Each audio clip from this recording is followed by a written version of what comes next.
In 2016, Mr. Bill Jenkins, Mr. Bill Saunders, and other members of the Progressive Club approached a meeting at the Concerned Citizens of the Sea Islands to notify us that there was no more longer public access to water for the people of Johns Island.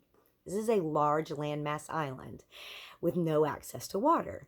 The concern for that got us to looking into what this farming, migrant, and Gullah culture island really needs as citizens together, realizing that both the city, the county parks, and developers predating when Mayor Riley was just a realtor were shaping the future of Johns Island. So we took it upon ourselves to shape our own future and started to work together as people who feel reverence for the history of the island and connection to the legacy and the future of which it becomes, recognizing that it needs green space to preserve it and do flooding mitigation, as well as give public access to water, recognizing the historic preservation so that no one drives to this island again without knowing Mr. Bill Saunders' names or Mr. Esau Jenkins' names or the Progressive Club's history, which most people coming here do not know. Recognizing that we need a better children's education program to connect them to the outdoors through Indigenous principles and to understanding this phenomenal history that they are a part of. And farmer sustainability, the backbone of our island, on how to keep them sustaining and thriving into the future. So we set to it. We signed over 52 NDAs, non-disclosure agreements, with different community members to make sure that the people who were entrusted with their elders and communicating with the elders were working on this in developing correct relationship. We launched a kids education program with Indigenous Gullah Quilpanda curriculum. Came under contract with a property centralized on Maybank Highway called the Griffith Tract, which would give public access to water and a centralized location to work on a farming co-op and community effort facilities that allows us to then sustain and preserve the true culture of Johns Island.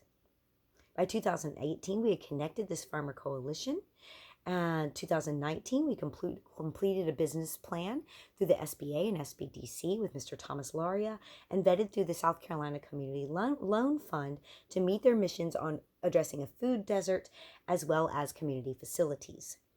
In 2019, we had program cooperations with Hot Gap and St. John's through the Tangled Roots program and began solidifying the process of becoming a nonprofit certified with board who actually listens and updates with elders all throughout the community.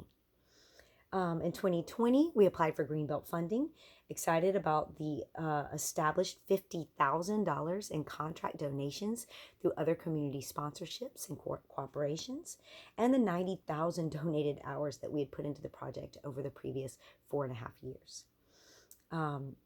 The September application cycle was really important because we had gone through the first application cycle and learned lessons about what the funding was like and why we were denied and not making it through.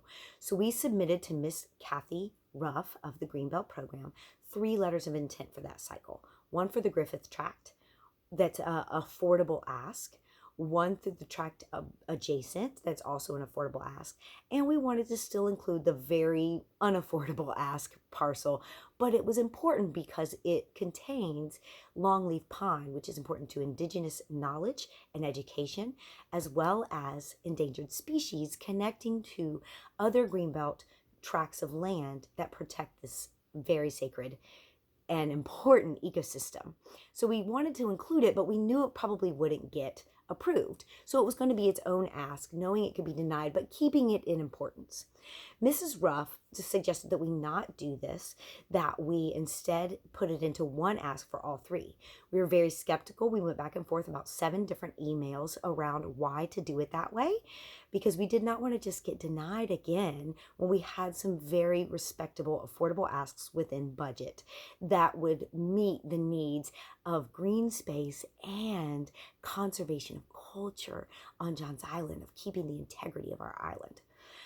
But we did not want to go against what the staff recommended, and so we did comply and put it in as one ask, and we were denied again, only to find out that in February of 2021, that the one page that represented our project, that we had no idea was being created, was created and given to the the Greenbelt Board without the prioritization of the parcels as we had asked, without separating the importance of the first parcel with the lake tract and the affordable ask that it had was nowhere on this one page that represented our project. That was a 27-page application with 40 to 100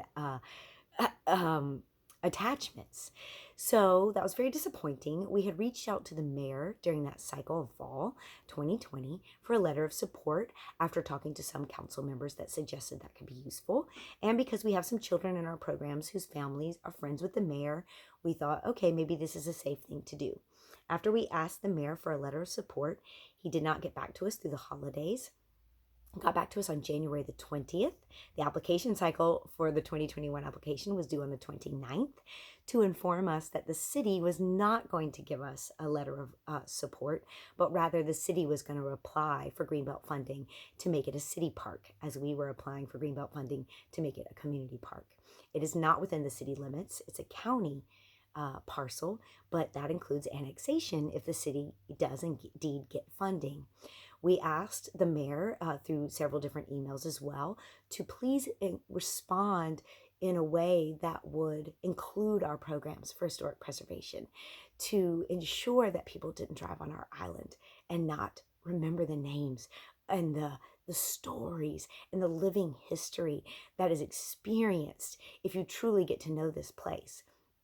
And the mayor just simply stopped answering us and moved forward without consideration the fact that a city park, yes, it saves the land, it gives the community a way to access water, but it doesn't necessarily save the heart and soul of our island. It doesn't show this island what it's really made of and allow it a centralized place to reach the people that come to this island with the truth of this island, which is what we have been working to do for many years, and we will continue to work to do. So we are asking the mayor and the city to just simply withdraw their request, because our application is in for that parcel. If you think that it's safer with the city, it's not. The city has lawsuits against it already for misuse of land. The tract that the city was approved in the January 2020 cycle, the Ross tract, is already under question because the Ross seller is afraid to lose the rights to do a market and things on that property if it all goes to the city. There is an amount of security in the city because obviously they have a sense of power and funding, but they don't do the action of what we have done. They don't donate hours and hours and hours, years and years and years of their lives to make sure their community is represented and has a way to sustain itself into the future. That is what we do. That is why we are asking the mayor to reconsider, find his heart, and understand that the citizens have been working for this already. And there's no reason to abduct it from us. It's not making it any safer. We will keep our city safe, our home safe, our town safe, our island safe, because it's ours. We care about the legacy and the future of our island more than we care about our names, more than we care about re-election.